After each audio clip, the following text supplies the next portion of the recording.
I became an AMS customer going back like 6, 7, maybe 8 years ago. At the time, I was jonesing for an Apogee ensemble, and I mean, I wanted it bad. And I mean, who can come up with sometimes $500, $600, you know, at one time, you know, especially, you know, having a young kid, and you know, so I tried it, worked, I bought a few pieces, and I tried it again, bought a few pieces, and it's been great. To say Ableton Live helps me is an understatement. It's a member of the band, you know, for me, you know. Tremendous lifesaver. It's a budget saver. I get work because I'm actually cheaper than a bunch of other guys, because I have 30 dudes all on these tracks, and you know, it's amazing. One of my professors in college told me about it. Downloaded the demo, didn't like it. Said, let me give it a shot. And I found out that I can program parts. I can program bass parts, keyboard parts, you know, horn parts, synth parts, whatever it is.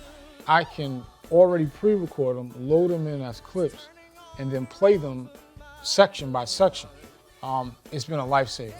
I treat it just as another person of the band. I chose the APC-40 because I felt like it was the most seamless integration between controller and software. You know, I mean, Ableton makes the APC-40, or Akai is made for Ableton. It just felt like the natural fit. I use Omnisphere because number one is Eric Person. Eric Person designed a lot of the Roland stuff. I'm a big Roland fan. I was blown away by the demos I saw. I called a few people to check out and see if I could kind of like demo it, and nobody really had it. The more I dug into the program, the more I was like, I gotta have this. And then when I finally did purchase it, the sound is so big. It's so much bigger than your typical in-the-box synth. It sounds more like a hardware piece than it did, you know, an in-the-box piece. And I don't know how they achieved it, but it's excellent. I got into using UA gear from a friend of mine was mixing a song that I worked on, and I noticed that his mix, even though it was in the box, it was a lot richer than some of the other in the box mixes I had heard. So I asked him, you know, what were you using? This stuff sounds pretty good. So I'm using Universal Audio stuff. Just was doing research, and just interested because the sound, it just sounded so rich, so real sounding, you know, so realistic. And then I finally got an Apollo, and you know, demoing plugins and you know, purchasing plugins, and I cannot work without it, period. It's become so much of a staple sonically for me.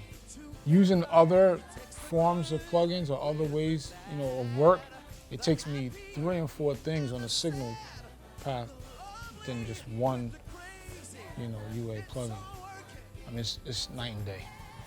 So I mean, I use the two together when I need the maximum power for right now, maximum DSP usage. I use the 8 when I have like a show and I need to separate, you know, several different channels and send them to the house engineer. So I'll use this.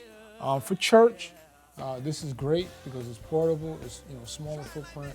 So I guess in essence, I use this for the larger shows when I need multiple channels going in or going out.